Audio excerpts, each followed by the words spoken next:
With all my talk about AI and AI disruption, what happens to the industries that are being disrupted? Jason Willis Lee is a translator, and that's a space that you can immediately sense might be disrupted by AI. It is, and he's had to do some interesting things to pivot his business, and there's a number of lessons we can learn as IT service providers on this bonus episode of The Business of Tech. Are your customers getting the most from their Microsoft 365 Business Premium subscriptions? Are you delivering maximum value while ensuring best-in-class margins?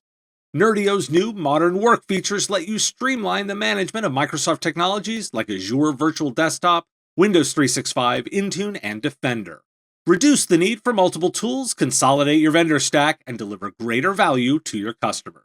Help your customers maximize their investments, free up your team for strategic tasks, and drive meaningful business outcomes. With Nerdio Manager for MSP, a single, flexible platform with mix and match plans ensures a flexible, perfect fit for you and your customers.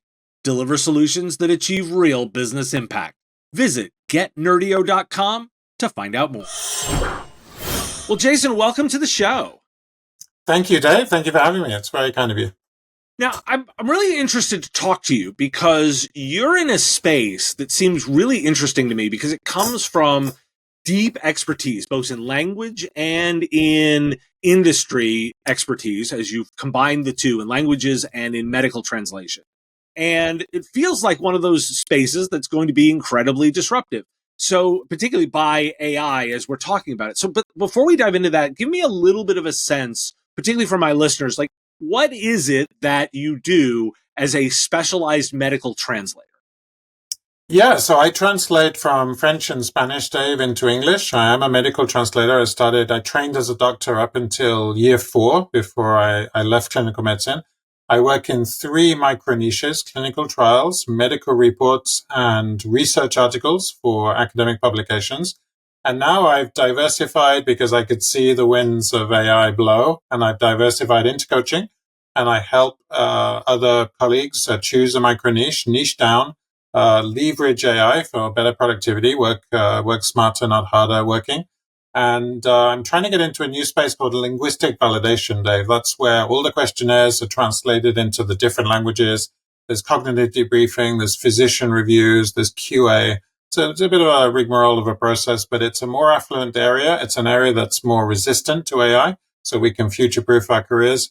And I'm working with a couple of linguistic validation consultants. We're sponsoring events. We're getting on podcasts. We're doing our stuff, and we're surviving this massive disruption that is AI. Well, so let's dive right in then to the disruption piece. I want to hear a little bit about to understanding, because one of the tensions that I always hear is that, like, it's good at basics, but it's not very good at, getting the subtleties of language translation, or particularly in languages where, the unspoken is important. But it also feels, talking to the translator like you, it's like, okay, you're acknowledging that there is translation. How good is we're talking in, early 2025. How good is the translation, and where are they falling down from a broad translation perspective? So they're very good, Dave. So compared to 10 years ago, the big machines, Google Translate, DeepL, are very, very good. And now we have all of these other tools. We have, I use Claude, I use a professional version of ChatGPT. Where they lack, I think, is nuance, and in the niches. It's in the specialist niches such as law and such as medicine. Yeah. Gotcha. Now, what I would think then is one argument might be that a good value of a translator would then be to be looking at the machine translation and adjusting for nuance, and that would theoretically accelerate the workload. But at the same time, that's not necessarily as interesting a work, potentially, in that you're reviewing it. Talk to me a little bit about how you're addressing putting the human in to get that nuance for the customer. Yeah, so a lot of the work is editing now. It's post-editing and machine translation, PEMT. We've had that on the market for years. Now it's kind of a given that you will be adding the human aspect to the machine. So a lot of my work is editing machine-generated output. I think the human is essential, Dave, because you just have to have this hybrid customer service. And that's how the customer gets the quality. It's having the combination of the machine So you can still make money. You can still leverage these tools to give you a rough idea of what it is, but you have to have the human oversight. I think that's the important thing. Okay, now let's be realistic about the impact here too, because one argument would be, oh, we can do lots more translation now because of the speed. But the other portion could be, well, actually, we need less translators because of the speed. Talk to me a little bit about what's happening in your space in terms of like where on that spectrum things are actually falling out. So I think that's true. A lot of translators and interpreters, because there are tools doing interpreters work as well, simultaneous and consecutive interpreting. A lot of translators are being squeezed out. That's for sure. That's the trend of the industry. A colleague told me 6-figure business has gone down to mid-5 just this week, just on Monday, so a couple of days ago. Where I see the things coming, I mean, it's difficult to predict because there are institutions, there are freelance translators. I'm very connected to the solopreneur world. I'm a small business owner by myself. So it's difficult to predict the future of these massive changes, but certainly the generalists are being squeezed out. Where I think there is still scope to survive is in my field, so MedTran, medical translation and linguistic validation is a micro niche within MedTran. The legal translators, we have art history translators, we have financial translators.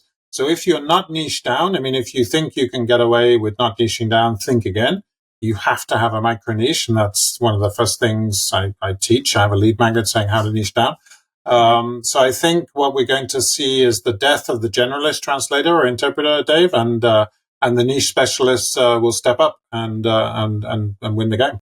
Now that's interesting, and I want to get to the niche portion in a second, but I actually want to ask a little bit more about the generalist. Because in theory, if I think about this from a career perspective, I would my guess, and I want you to correct me, is that you kind of come up through the field a little bit as a generalist and specialize over time. If that's true, and I want you to validate for me, then this would be directly impactful to a career arc for translations and interpreters. Am I right? And then on top of that, like what do you think is going to happen to the ability to have that career arc for individuals? I think that's true. I mean, just thinking about my own career, I did start in various fields. I was doing finance. I was doing annual accounts at tax time. I'd have these same documents every year after year. I would say more than generalism, you start your career high volume, low unit price, and you kind of graduate to the right to low volume, high unit price. Does that make sense? So you sell lower volume at a higher price. And you gradually do specialize as well. And I came from medicine, I came from a clinical research background, but I didn't immediately fall into that niche. I had to gradually, earn my spurs and work my way up. So I think, the quicker people specialize, the better for their career arc. I do recommend people start in-house. If you can get a job with a European institution or the World Bank or the IMF, and there are places in Washington that employ in-house teams, close to where you are based.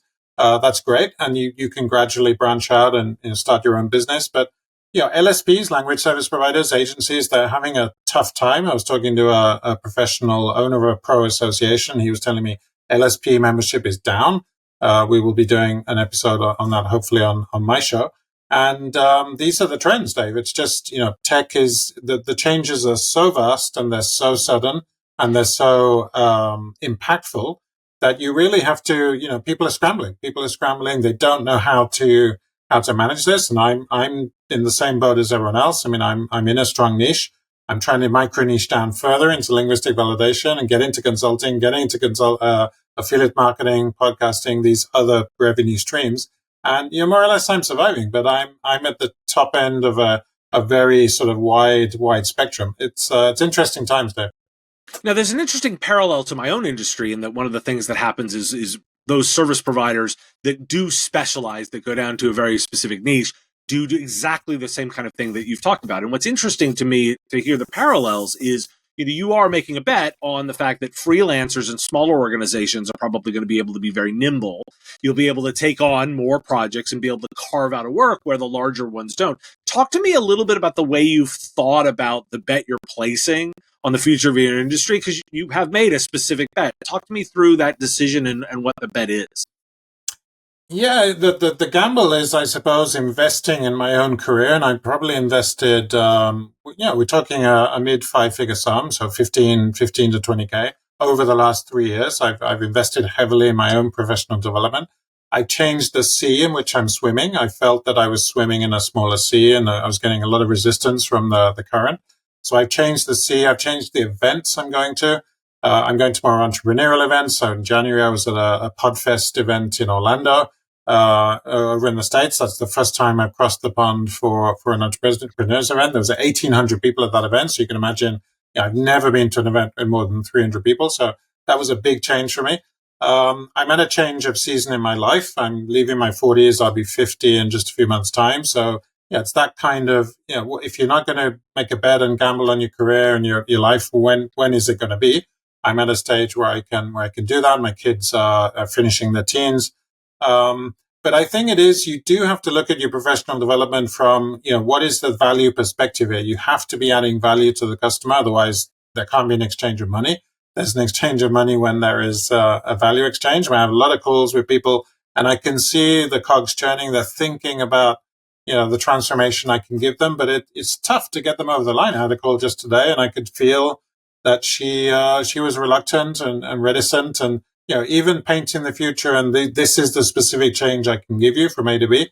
It's very difficult to get people to make a positive change, Dave. It's very ingrained in our consciousness to resist people selling to us, to resist investing in ourselves, and I think that's something. It's very interesting getting into the creative industry space, the personal development space, because I'm trying to replicate what I've applied to myself, to other people. And you're getting into personal psychology, you're getting into fears. You're really getting in very intimate, up close and personal, Dave, with people. Yeah, it's interesting. Everything you just said parallels my own industry incredibly well, which is interesting to find those impacts where the parallel continues. So I want to get a little bit of a sense of, are there areas with the technology that are opening up areas that you couldn't ever deliver before, and what do those look like? Because it feels like this is an area where, either speed to delivery or the ability to comprehend different kind of ideas that may be beyond what a single human could do, now applied in a single human, open up new spaces. Is that true, or is it more of the, just faster of the same? I think it is a productivity tool. Eventually, it is the ability to crank out more volume in less time. So there is a possible increased lucrative nature of work if you can. I'm finding that AI is actually helping me earn more money, not less. So I just don't subscribe to this attitude of, well, AI is taking your work, and that's a very simplistic way of looking at it and not adapting to the times. And some people do think like that. Many people have left the industry and have gone back to employment. That's something I wouldn't do myself after 20 years. I think, Dave, it's ultimately a question of diversifying. You have to look at other sources of income. You have to sort of provide a holistic service.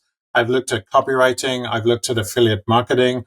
I've looked at podcasting. These are all revenue streams if you do them seriously. They're all time and money ventures. You have to put time and money behind it to get a return. But I've seen an interesting trend for myself. By making a ruckus in the entrepreneurial space and consulting, I actually get more service provision requests. So I get more people trying to get onto my service provision diary, almost fighting among themselves, and that's fun. You feel you're in demand, and you can pick and choose your suitors, and you have a lot of girlfriends who want to take you out, and that's a wonderful place to be in if you're any man. Well, you have exactly highlighted the value of analyzing the impact and change and making adjustments in your plan. I am particularly interested to check in with you as you go over time. Jason Willis Lee is a certified medical translator with over 25 years of experience, specializing in Spanish, English, and French English translations for clinical trials, medical reports, and academic research. He's got a background in medicine, including over 3 years at the Bristol Medical School and extensive hospital staying. And he's bringing his unique understanding of medical terminology and high standards to the life sciences industry. Jason, I've learned a lot. Thanks for joining me today. Thank you so much for having me, Dave. My pleasure. The Business of Tech is written and produced by me, Dave Sobel, under ethics guidelines posted at businessof.tech. If you've enjoyed the show, make sure you've subscribed or followed on your favorite platform. It's free and helps directly. Give us a review, too. If you want to support the show, visit patreon.com/MSPRadio and you'll get access to content early. Or buy our Why Do We Care merch at businessof.tech. Have a question you want answered? We take listener questions, send them in, ideally as a voice memo or video to question@mspradio.com. I answer listener questions live on our Wednesday live show on YouTube and LinkedIn. If you've got a comment or a thought on a story, put it in the comments if you're on YouTube, or reach out on LinkedIn if you're listening to the podcast. And if you want to advertise on the show, visit mspradio.com/engage. Once again, thanks for listening, and I will talk to you again on our next episode. Part of the MSP Radio Network.